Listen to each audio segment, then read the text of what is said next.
In a minute. Yeah. Where's Randy?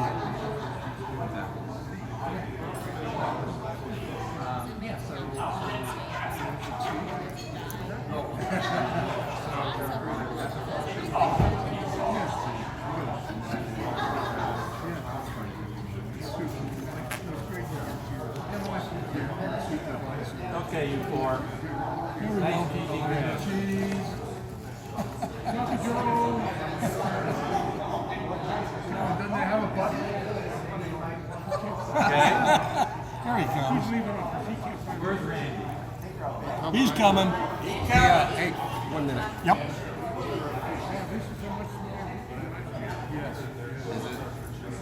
Hurry up.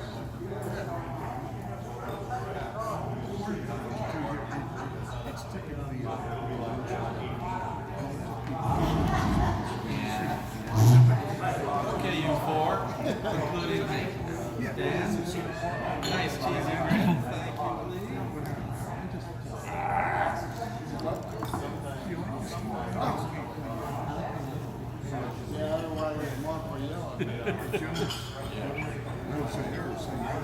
What do you want to eat? What kind of soup do you have? Oh, really?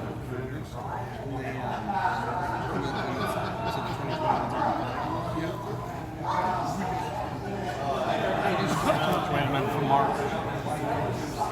Oh, I see.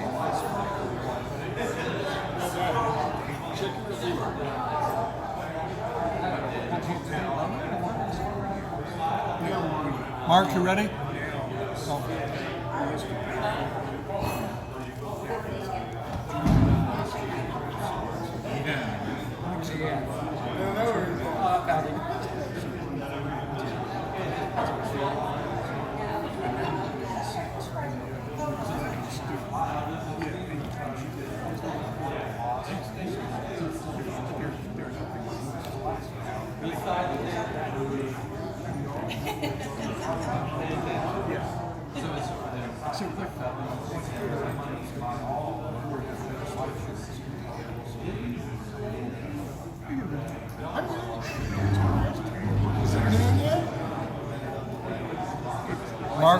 Mark, are you all set? Brother Mark?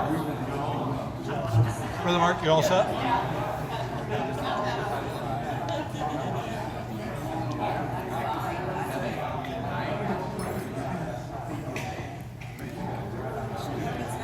Have Bill pay for the meal. Bill Hartman. Bill Hartman? Yeah, pay for our meal. Oh, no, we have one up here. We do it up here. Yeah.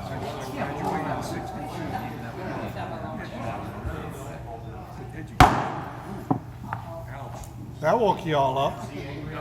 Good afternoon, everyone. Good afternoon. And we thank you very much and welcome to the Wolcott Luncheon, our annual foundation luncheon. We want to welcome everybody on behalf of the Board of Trustees and all Wolcott members, of which you all are Wolcott members. If you are a member of High 12 International, then you are a Wolcott member at all, and we appreciate you being here. I want to extend a special welcome to some distinguished guests. First of all, High 12 International President Joe Sandesteban and his officers of High 12 International. Thank you very much for being part of us.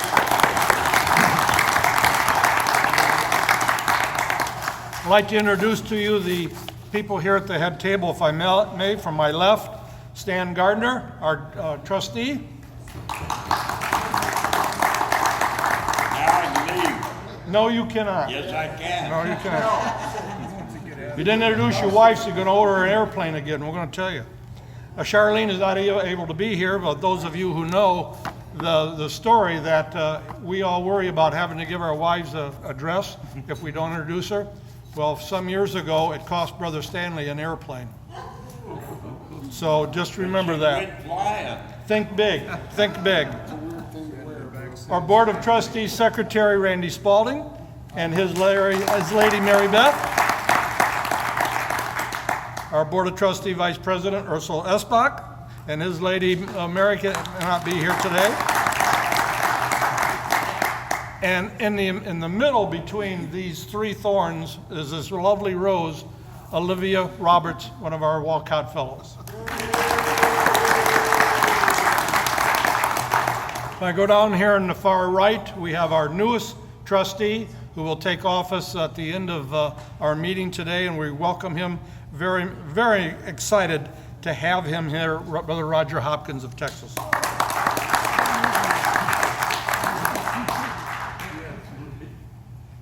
And your wife June is not able to be here today, I know. Taking care of the dog. She's taking care of the dog. That's nothing wrong with that. Our Board of Trustee Treasurer Robert Morton and his lady Joan. And our speaker, our senior Wolcott fellow, David Oken. And for those of you who don't know me, you're probably on the better side of my lovely lady Gail. I want to thank the Wolcott ladies for doing the decorations, and you all notice that right in the middle of your table is a little red schoolhouse. And you can fund it anytime you want during the luncheon, and we'd be happy to have that. So, with that, Brother Randy Spaulding, would you please provide us with an invocation?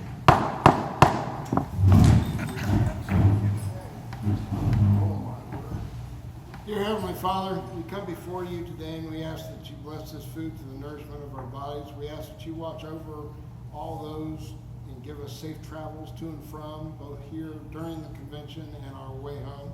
We ask that you give a special blessing for our two speakers. Let their wisdom be imparted on them and us as you speak to us through them. We ask that always that you watch over our first responders and our military personnel wherever dispersed. Give them comfort and aid and safe travels home if it be your will. We ask all this in your Son's holy name. Amen. So mote it be. Brother Stan Gardner, would you please lead us in the Pledge of Allegiance to our flag of our country? Sisters and brothers, that flag emblem of civil and religious liberty well deserves a place at a meeting of Wolcott. May we as Wolcott fellows stand ever ready to shield and defend it as we should foster and promote the divine principles of which it is a symbol throughout the world. You will unite with me in the Pledge of Allegiance. I pledge allegiance to the flag of the United States of America and to the republic for which it stands, one nation under God, indivisible, with liberty and justice for all. Two. Thank you. And before we sit, this morning on necrology service, we remembered two of our Wolcott family. And I'd like just for a moment of silence for our past Wolcott chairman, Malcolm White, and a past Wolcott trustee and a very, very close friend of mine, Brother James Satterthwaite, past international president.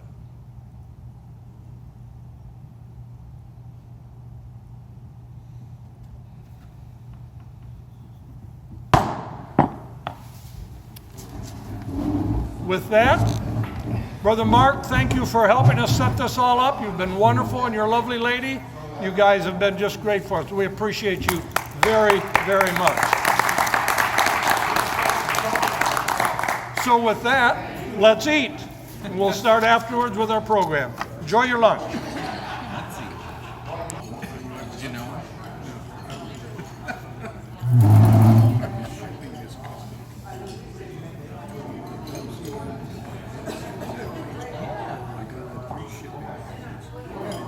If you're still eating, please continue. We want to make sure we stay on. We want to make sure that we stay on track for get back to the meeting. Hold on, let me adjust this for a minute. Randy, you want Is that better? There's some ice cream on there before. There we go. I'm good. Yes, sir. Okay. No, that's broken. That doesn't work. Right there. All right. Hopefully that'll pick us up a little bit better. One of the greatest enjoyments of being a Wolcott trustee is being able to meet some extraordinary students preparing to fulfill their dreams of obtaining a master's degree from George Washington University and setting out on their life's journey of public service. And it really is a thrill for us as trustees when we go back to GWU every year in February to make our selections for the next Wolcott Fellows, to meet with people like David and Alivia and just listen to them. And I think the High 12 international officers that have been there will tell you the same thing. It's a tremendous evening. We're there for several hours. GWU puts on a wonderful spread for us.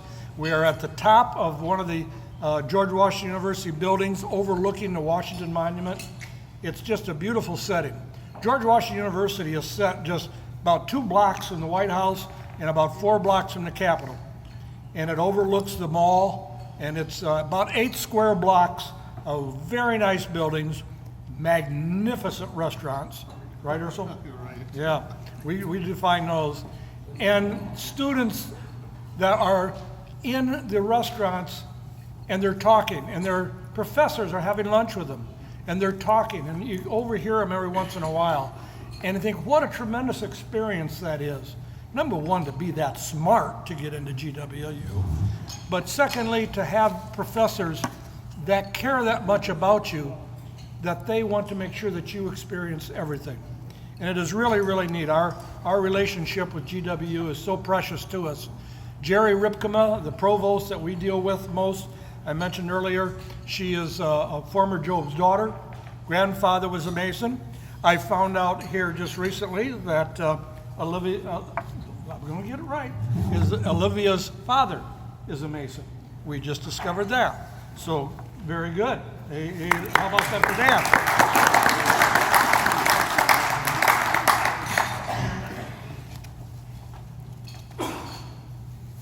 Our 2 speakers today, I think, exemplify everything that we talk about and enjoy in Wolcott. Everything that we want to do. Everything that when you put money in that little red schoolhouse that you expect to happen, happens. And these 2 are perfect examples. And I think if you've read through their bios, I hope you have, these 2 have accomplished quite a bit in their young lives. And I can just imagine all the things that are going to happen as well. They have a great future ahead of them. And we are just thrilled to have them both with us. I would just for a minute, before I introduce them, draw your attention to this little newsletter. I printed it up before we had all 5 of the contracts returned to us. So you see we had Elizabeth Goldman, Timothy Barnum, Sadie Williams, and we had 2 other boys, Daryl Cordova and Daniel Burnell, who are our 5 new Wolcott Fellows for fall of 2019. And we are thrilled to death. These are, I think they're almost all 4-point students. And their applications were very, very impressive. So, and one of them I was going to mention is from Lady Lake, Florida. So we may look at that, having her come and speak to us. Our first speaker today is Alivia Roberts. She's just completed her first year as a graduate student at George Washington University. If you've read her bio in the Luncheon program, you will see that this young lady is already on her way to making us very proud of her being selected as a Wolcott Fellow. Please welcome Ms. Alivia Roberts.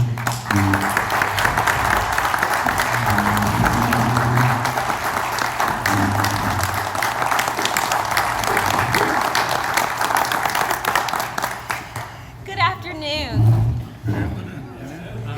Thank you for that introduction. To this distinguished body, thank you for choosing me to share in this special occasion. As a Wolcott Fellow, it is an honor to come before you today and express my sincere gratitude to the Wolcott Foundation and how its contributions are providing me with once-in-a-lifetime experiences to gain a greater insight, knowledge, and purpose in the public service area, through my academics and through service to the community. In my time of personal research, I found the origin of High 12 International to be very interesting. Your commitment to the community and helping young people in their quality of life pursuits are very noble. Since childhood, I've always been involved in public service somehow. And even though I would beg my parents to allow me to donate my weekly allowance to become a child sponsor in a third world country, they wouldn't allow me when I was younger. However, when I became a teenager and I understood more about it, they did allow me to use my allowance to become a sponsor. And little did I know then that the actions of my heart were stirring me in the direction of a professional public servant. First, when I began my journey at George Washington University in 2018, I anticipated the experience with positive energy, a new city, and a new adventure. Just to mention, I survived my first winter, real winter, in DC, which is an extraordinary milestone for me.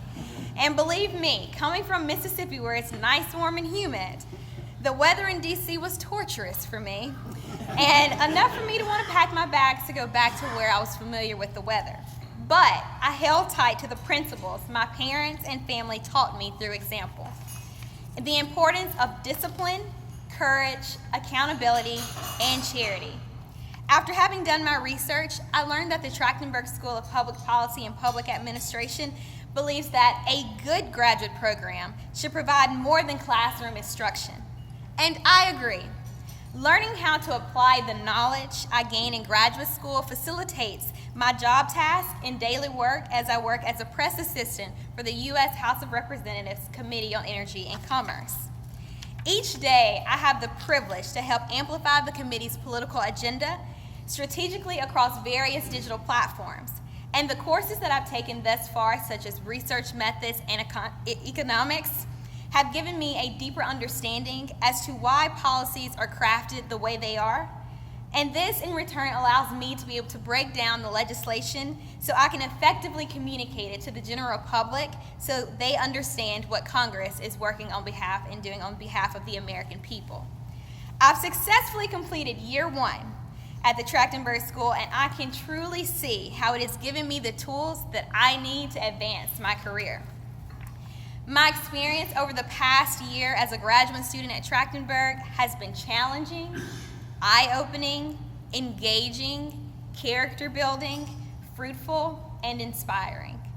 I deem it fair to say that fellow Wolcott Fellows and I were not chosen by mistake, because we would not be here with you today. We were pursued with a purpose, and we thank you. Although our life's directions may go in different directions, whether it be in private, public, or the nonprofit sector, we will each embark upon a career with a strong foundation, remembering to always demonstrate the commitment to ideas of high ethical and moral standards which you stand on. Because of the Wolcott Fellowship Award, I have been afforded the time outside of class to volunteer with organizations and agencies that work tirelessly to bring about positive change in the lives of at-risk teenagers. The Wolcott Foundation Tuition Assistance has been a generous gift to help me relieve some of the financial burden of paying for graduate school. With tuition on the rise, as we were just talking a second ago about, I'm wondrously blessed to have received such a selected honor. I take pride in knowing that the Wolcott Foundation holds me in high expectations to live out the standards that was merited in a Wolcott Fellow. As I shared early on, volunteering is one of my greatest passions, and it provides me with the opportunity to put my classroom education into practical application. Considering the condition of our society, young people need the application of sound, practical education and training, especially those who are victims of circumstances they did not create. Their circumstances came before them. As a change agent in the making, I must have the humble understanding that I am being equipped with the skills to work with government agencies to make a better world for communities who need a voice. Through my education at George Washington, I am gaining knowledge to create defining moments and embracing noble opportunities to impact others through my advocacy. As a 4-H alumni, I am very acquainted with the impact of volunteerism. While I was a 4-H member, I contributed over 3,000 hours of community service through civic organizations, through international human projects and reliefs, and through the pageant avenue associated with the Miss America Corporation. For example, I've been involved with the Children's Miracle Network Hospital for several years, which helps raise funds to treat and cure childhood illnesses and diseases.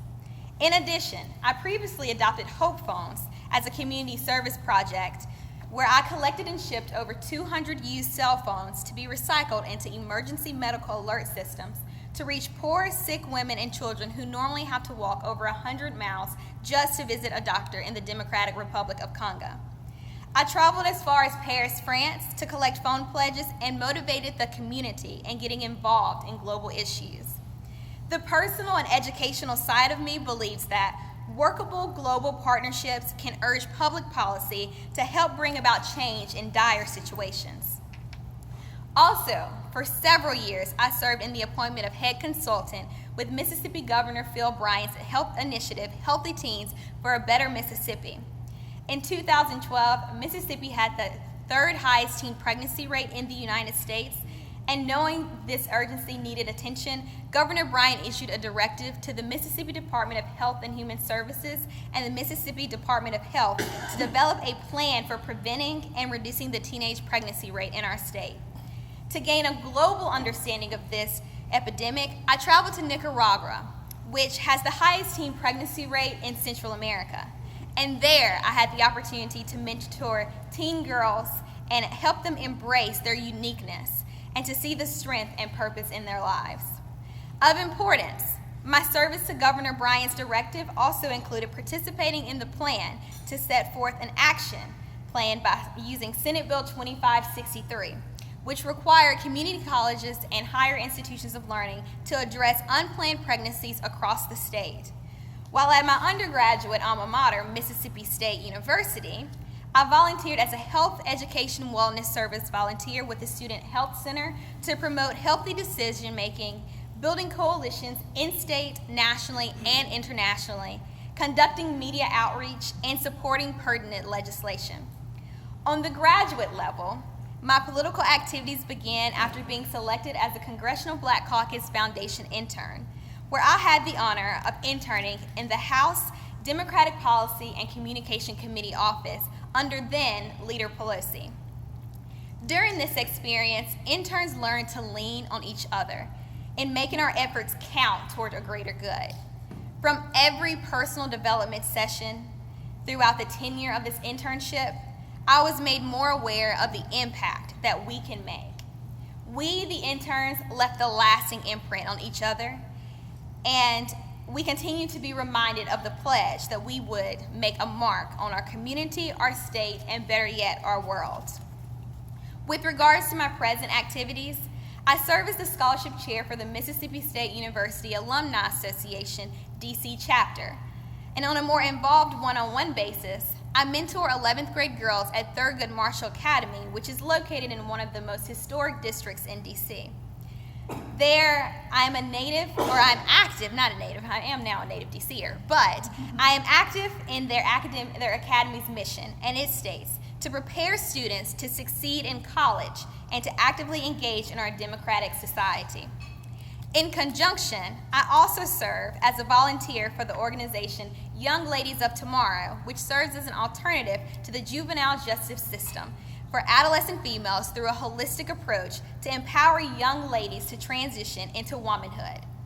Each day I spend in this challenging population, I strive to model former President Ronald Reagan's way, in which he believed, live simply, love generously, care deeply, speak kindly, and leave the rest to God. On a more personal note, working with Young Ladies of Tomorrow is serving a special purpose in my platform in the upcoming pageant, Miss District of Columbia, under the Miss America organization, which is next Sunday. I am adamant about my engagement with the Miss America organization because it encourages young women to become involved in their community and to speak out on issues that are concerning to them, their community, and the nation. For my platform, I created Dreamkeeper, the Girl with a Plan, which focuses on impacting at-risk juvenile females to keep their dreams alive through practical one-on-one mentoring, life and career coaching, and motivational speaking. Helping get at-risk girls, for example, teenage mothers, on the right track can ensure a better future for our economy and promote healthier teens and stronger families. Former First Lady Michelle Obama eloquently stated, "Every girl, no matter where she lives, deserves the opportunity to develop the promise inside of her." With that said, I intend to change the world with my energy by being a change agent, promoting issues that can impede a person's dream and helping them overcome those issues.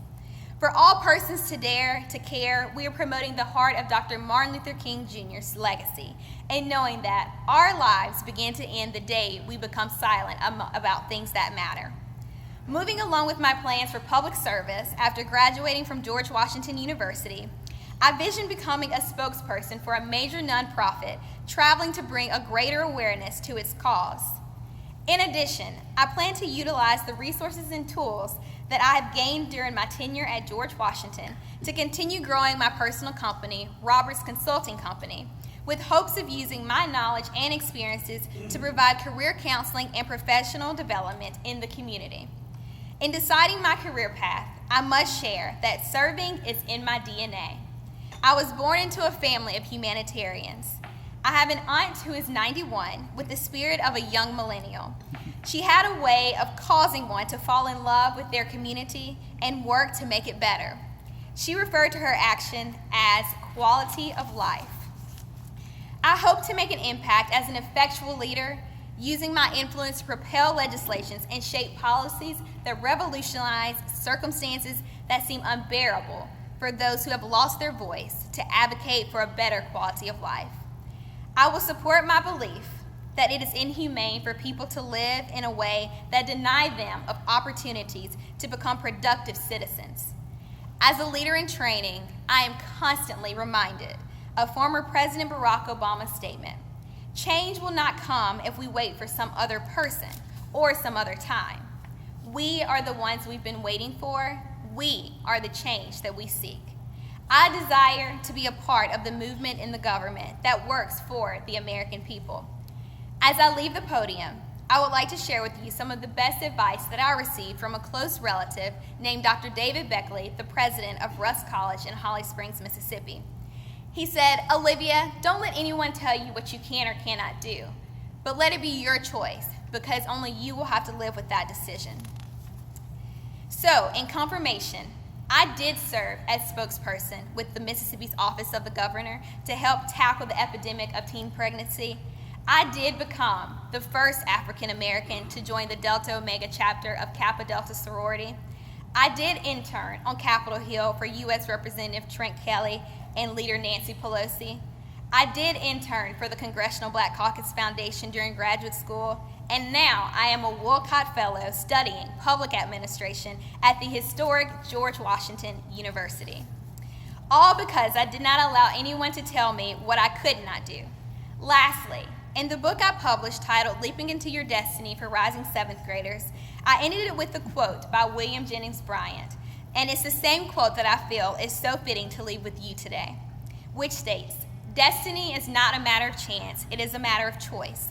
It is not a thing to be waited for, it is a thing to be achieved. I know where I belong, in public service, that can improve the condition of humanity, tangible and intangible. Thank you to the Wolcott Foundation and High 12 International for investing in me, for believing in my passions, and for helping me embark on a journey to pursue my dreams for the good of humanity. Thank you."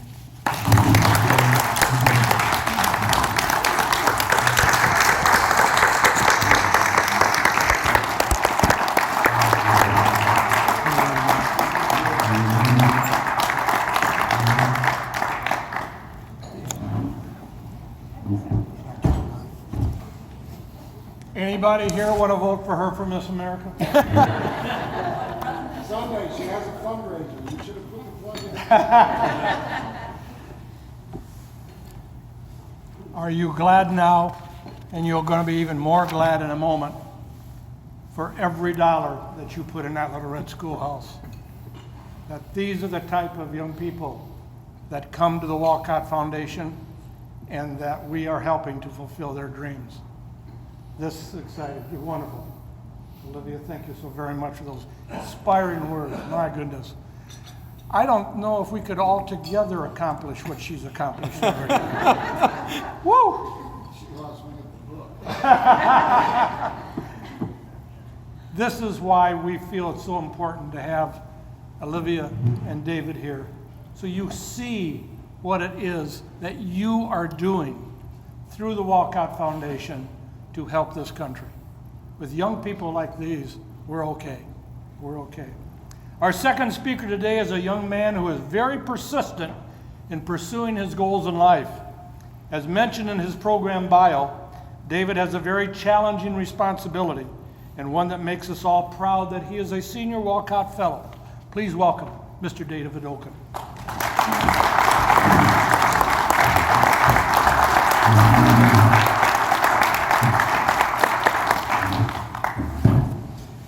Thank you. I really feel like we should have saved the best for last.